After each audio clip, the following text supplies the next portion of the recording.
Imagine o momento em que você toma seu último suspiro. O que vem depois? Escuridão? Silêncio?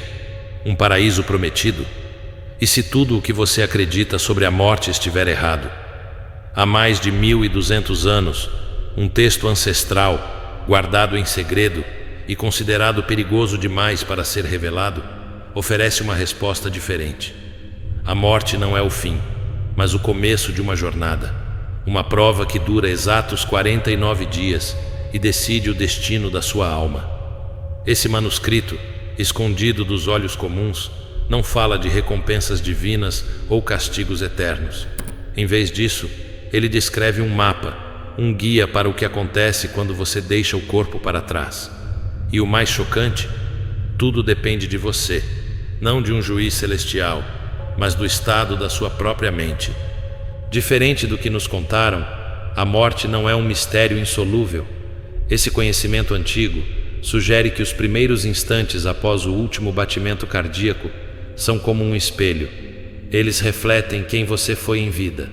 Você já parou para pensar nisso? Que o modo como vive agora pode determinar o que acontece quando tudo acabar? A maioria de nós não pensa.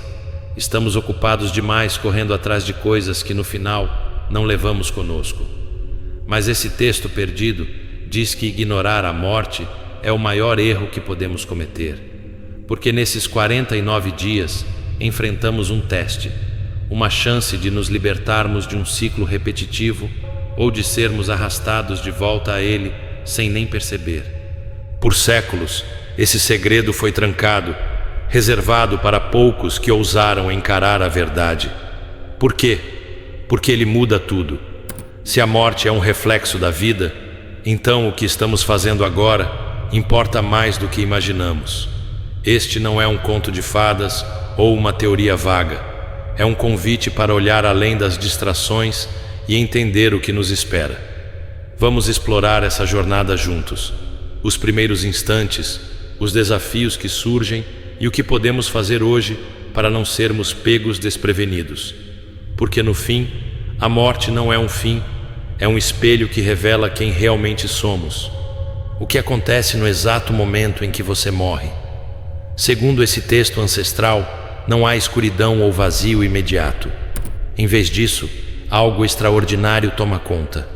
Você se sente leve, como se flutuasse, livre do peso do corpo. Não há mais pulso, nem respiração, mas você ainda está consciente.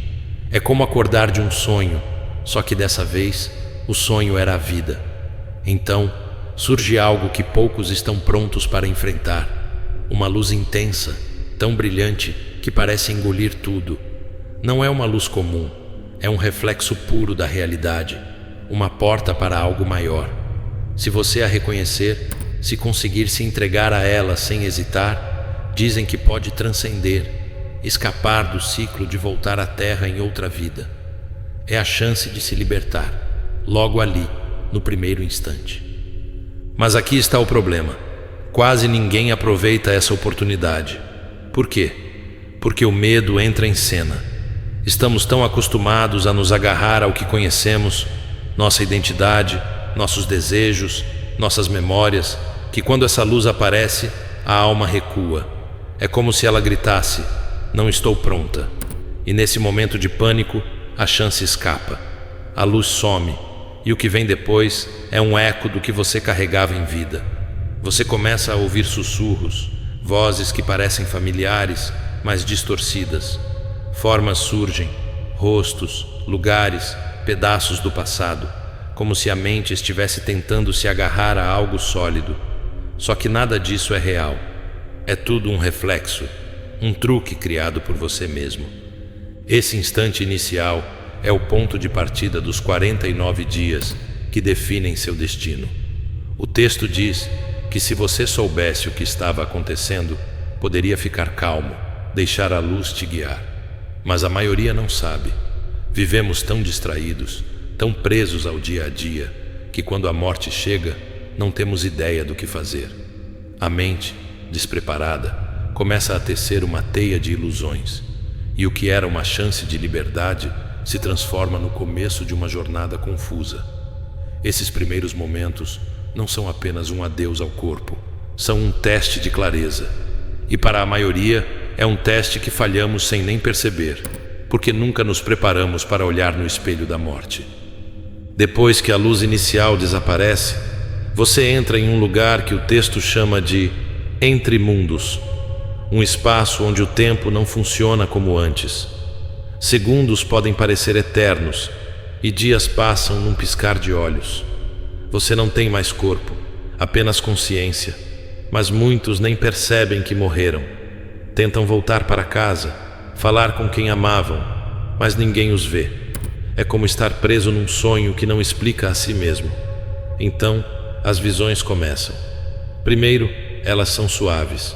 Figuras brilhantes, cheias de paz, aparecem como guias ou anjos. Elas emanam calma, oferecendo um caminho para algo maior. Se você entender que são reflexos do melhor de si mesmo, pode se unir a elas e deixar tudo para trás. Mas a maioria hesita, duvida, e é aí que o espelho da mente mostra seu outro lado. As figuras pacíficas se desfazem e algo mais sombrio toma forma. Rostos distorcidos, vozes que gritam, sombras que parecem te caçar. É aterrorizante. O texto deixa claro: isso não é castigo, não são demônios de verdade. São pedaços de você, seus medos, suas culpas, tudo o que escondeu em vida. Quanto mais você foge, mais forte elas ficam. É um ciclo. O medo alimenta a ilusão e a ilusão alimenta o medo. O único jeito de parar é perceber que nada disso é real, que é só o reflexo da sua própria consciência te encarando de volta. Essa jornada no Entre Mundos dura 49 dias e cada etapa é um teste. As visões mudam, às vezes te puxando para o conforto do passado, às vezes te jogando em pesadelos. O texto diz que tudo o que você vê é criado por você. Suas emoções, seus arrependimentos, suas escolhas. Se você viveu preso a desejos ou rancores, eles aparecem aqui, maiores do que nunca. Mas se você aprendeu a soltar, a ficar em paz consigo mesmo, essas formas perdem força. O espelho não mente. Ele mostra quem você é, sem filtros. Para alguns, é uma chance de crescer. Para outros, um labirinto de confusão. O segredo, segundo o manuscrito, é a clareza. Quem entende que está vendo a si mesmo pode atravessar esse caos sem se perder. Mas, para a maioria, o Entre Mundos é um lugar de desorientação, um reflexo de uma vida vivida sem atenção. E enquanto os 49 dias avançam, o próximo desafio se aproxima, um que força você a encarar tudo o que já fez. Por volta da 3ª ou 4ª semana no Entre Mundos, as visões mudam de novo. Os monstros e as figuras pacíficas dão lugar a algo mais intenso. Você começa a reviver sua vida. Não é como lembrar, é como estar lá outra vez. Cada palavra que disse, cada escolha que fez, cada emoção que sentiu, volta com força total. Mas há um detalhe: você não revive só do seu ponto de vista. Se machucou alguém, sente a dor que causou. Se trouxe alegria, sente essa alegria. É como se o espelho da morte te mostrasse o impacto real de tudo o que você foi, sem escapatória. Não há ninguém te julgando. O julgamento vem de dentro, cru e inevitável. Para quem viveu com bondade, esse momento pode ser leve, quase luminoso. Cada gesto bom volta como uma onda de paz. Mas para muitos é pesado. A culpa que ignoraram, as mentiras que contaram, as chances que desperdiçaram, tudo isso se acumula e não dá para fugir. O texto diz que esse reflexo da vida não é só sobre o passado, ele molda o que vem depois.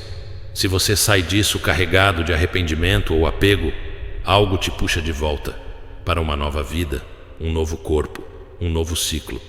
Não é um castigo externo, é a sua mente escolhendo sem que você perceba. Nos últimos dias dos 49, o teste final aparece. As visões agora são tentadoras. Rostos conhecidos, lugares que você amou, um chamado para voltar ao que era familiar. Parece um alívio, mas é uma armadilha. Se você ceder, renasce. Começa tudo de novo, esquecendo o que acabou de passar. Mas se resistir, se ficar calmo e perceber que é só mais um reflexo, algo muda. O peso some, as ilusões caem e você se vê livre, não num paraíso, mas num estado além de tudo isso. O manuscrito chama isso de despertar. Esse reflexo final mostra que a morte não inventa nada novo. Ela só revela o que você já carregava. Quem viveu consciente, soltando o que não importa, passa por isso com tranquilidade. Mas quem se agarrou ao medo ou às ilusões da vida, carrega esse peso para o além. A questão é, o que você está carregando agora? O segredo guardado por 1200 anos não é só sobre o que acontece depois da morte, é sobre o que fazemos antes dela. Esse texto ancestral nos diz que os 49 dias após o último suspiro são um espelho, refletindo a vida que levamos. Não há juiz esperando, nem recompensa garantida. Tudo depende de como treinamos nossa mente agora. Se vivemos distraídos, presos a medos e desejos, o espelho vai mostrar confusão e nos puxar de volta para outro ciclo. Mas, se cultivarmos clareza e desapego, ele pode nos guiar para a liberdade. Por que isso foi escondido? Porque muda o jogo. Se a morte é só um reflexo, então ninguém pode nos controlar com promessas ou ameaças. A responsabilidade é nossa, e isso assusta, mas também liberta. Não precisamos esperar o fim para começar. O texto sugere que a preparação é simples: soltar o que não importa, enxergar as ilusões do dia a dia, aceitar que a morte é parte de nós. Não é sobre rituais ou crenças, é sobre estar presente. A verdade final é esta: você já está no teste.